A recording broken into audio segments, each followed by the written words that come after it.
હાલો, જય શ્રી કૃષ્ણ. કેમ છો બધા? આશા રાખું છું કે બધા મજામાં હશો. તો આજે આપણે બનાવીશું બટેકાના ફરાળી ગુલાબજાંબુ. તો ચાલો રેસીપી શરૂ કરીએ. અને પહેલાં આપણે ચાસણી બનાવી લઈએ. અહીંયા મેં ચાસણી બનાવવા માટે અડધો કપ જેટલી ખાંડ લીધી છે અને સામે 2 કપ જેટલું પાણી લીધું છે. હવે આપણે આ ચાસણી બહુ તારવાળી કે એવી ઘાટી બનાવવાની નથી. બસ ખાલી હાથમાં જરા જરા ચીપકે એવી આપણે ચીકણી લાગે એવી આપણે ચાસણી તૈયાર કરશું. આ રીતના. હવે અહીંયા મેં 2 એલચી ફોલીને તેમાં ફ્લેવર માટે નાખી છે અને 2-3 તાતણા કેસરના નાખ્યા છે. હવે આપણે એકદમ બધું હલાવી અને આપણે ચાસણી થવા દઈશું. હવે આ રીતે આપણી ચાસણી સરસ રીતના તૈયાર થઈ ગઈ છે. તો હવે આપણે ગુલાબજાંબુ બનાવી લઈએ. હવે મેં મીડિયમ સાઇઝના 2 બટેકા વાફી અને મેશ કરીને લીધા છે. અને હવે આપણે અડધો કપ જેટલો કોર્નફ્લોર તેમાં એડ કરશું.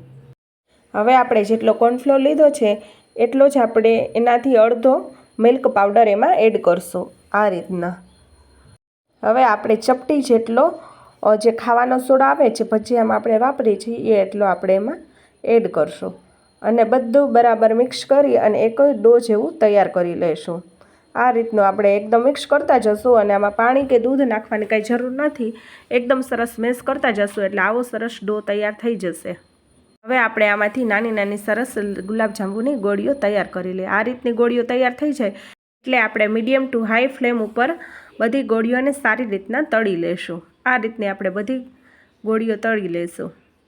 હવે આ રીતની ગોળીઓ તળાતી જશે અને એકદમ આપણો એનો કલર ચેન્જ થતો જશે. આ રીતને એકદમ સરસ ગોલ્ડન તૈયાર થઈ જાય આપણી ગોળીઓ એટલે આપણે એને ડીશમાં કાઢી લેશું. આ રીતના બધી ગોળીઓ આપણે તેલમાંથી કાઢી લેશું. હવે આપણી બધી જ ગોળીઓ આ રીતના તળાઈ અને સરસ તૈયાર થઈ ગઈ છે. તો આપણે જે ચાસણી તૈયાર કરી હતી હવે એમાં આપણે બધી ગોળીઓ નાખી અને બધી ગોળીઓ એમાં નાખી અને એકદમ સરસ ચાસણીમાં આપણે મિક્સ કરી લઈશું. અને એમને ઢાંકી અને આપણે એને 15થી 20 મિનિટ માટે રહેવા દઈશું. હવે 15થી 20 મિનિટમાં પછી આપણે જોઈ શકીએ છીએ કે બધી જે આપણા જાંબુ છે એને ચાસણીએ એબ્ઝોર્બ કરી લીધા છે અને આપણા જાંબુ એકદમ સરસ તૈયાર થઈ ગયા છે. તો આપણે જાંબુને પ્લેટમાં કાઢી લઈએ.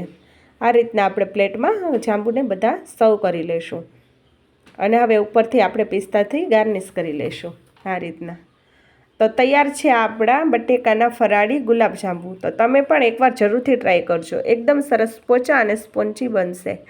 જો તમને મારા રેસીપીના વિડીયો ગમતા હોય તો વિડીયોને એક લાઇક અને ચેનલને સબસ્ક્રાઈબ જરૂરથી કરજો.